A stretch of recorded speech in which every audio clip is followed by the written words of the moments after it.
Hello friends, imagine this. You're paying GST on every purchases of your business. But when you're going to claim ITC, suddenly half of it is blocked. Confusing, right? Today, let's clear this confusion once and for all. I'll explain which expenses and purchases are eligible for input tax credit, which are not, and why law makes this distinction. So, without any further delay, let's get started. Segment 1. What is input tax credit? First, let's clear the basics. ITC or input tax credit means the GST you paid on your purchases or expenses. This GST can be adjusted against the GST which is payable on your sales or output supplies. Let's understand this with the help of an example. Suppose you buy a raw material worth Rs 1 lakh and you pay GST on same of Rs 18,000. Now you sell the finished goods and collected Rs 25,000 as GST, which is your GST payable. Now with the help of the ITC, you will not pay Rs 25,000. You will pay Rs 25,000 less 18,000 which you have already paid on your purchases. So you have to pay only 7,000 rupees as GST. In this way, ITC helps you in curbing the double taxation and relieves you from the excess payment of GST. Segment 2. Eligible ITC. Now, the next question arises, what is eligible ITC? That is, when can you claim your ITC? The simple rule is, whenever you use the purchases or the expenses for your business, you can claim ITC on same. Eligible examples are, for purchases, raw material, stock and goods you purchase for resale. Office supplies such as furnitures, computers and fixtures which you use for your business purposes are also eligible for ITC claim. Other than that, services like audit, consultancy, advertisement and transportation of your goods related to your business are eligible too. So, the rule is very simple. If your purchases and expenses are related to your business, ITC is usually allowed on them. Segment 3. Ineligible ITC. Now comes the tricky part. Section 17 subsection 5 of CGST Act provides exclusive list in which they specify the items which are not eligible for ITC. Let's break them down one by one.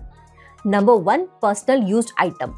That is, item used for yourself or your family.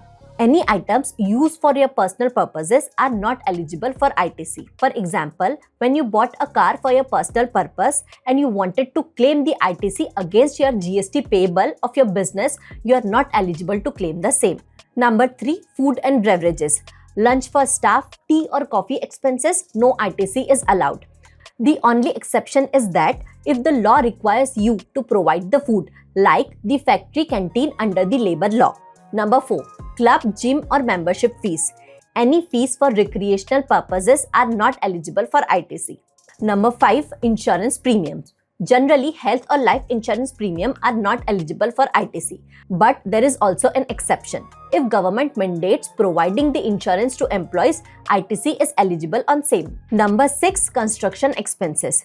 If you are building a shop or a property, ITC is not allowed on same.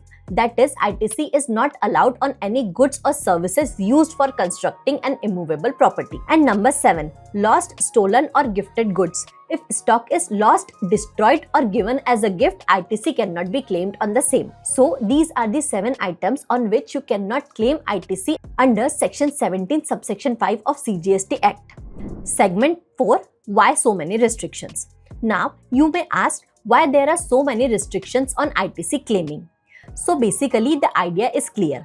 Government wants ITC to be utilized only for genuine business activities.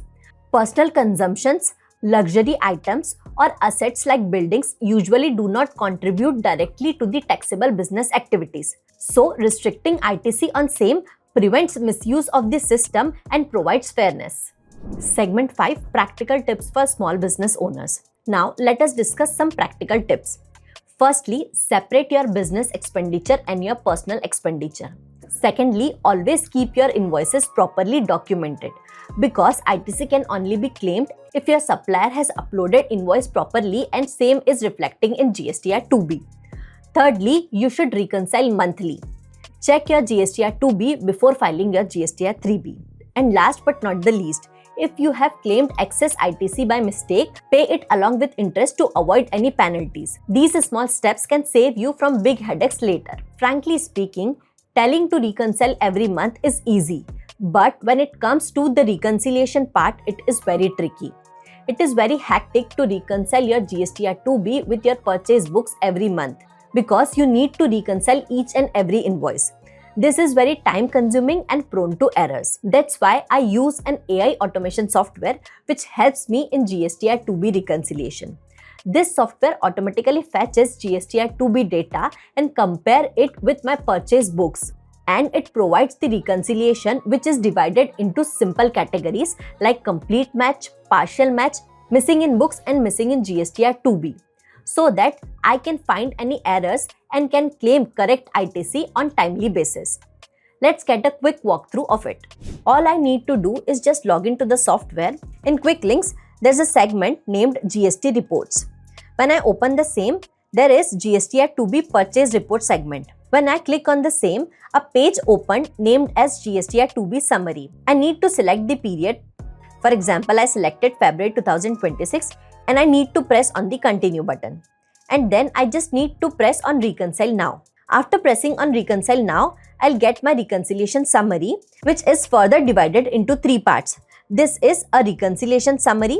This is a vendor-wise summary in which I'll get to know the vendor-wise reconciliation status, and this one is detailed view, which is divided into missing in reference part, that is missing in your books, partial match, missing in GSTR 2B, reconcile later, do not reconcile, complete match and reconciled. In this way, it is very helpful for me to identify the invoices which I have not recorded in my books and to identify the invoices which I have recorded in my books but my vendor has not shown them in their GSTR 1. So eventually they are not reflecting in my GSTR 2B.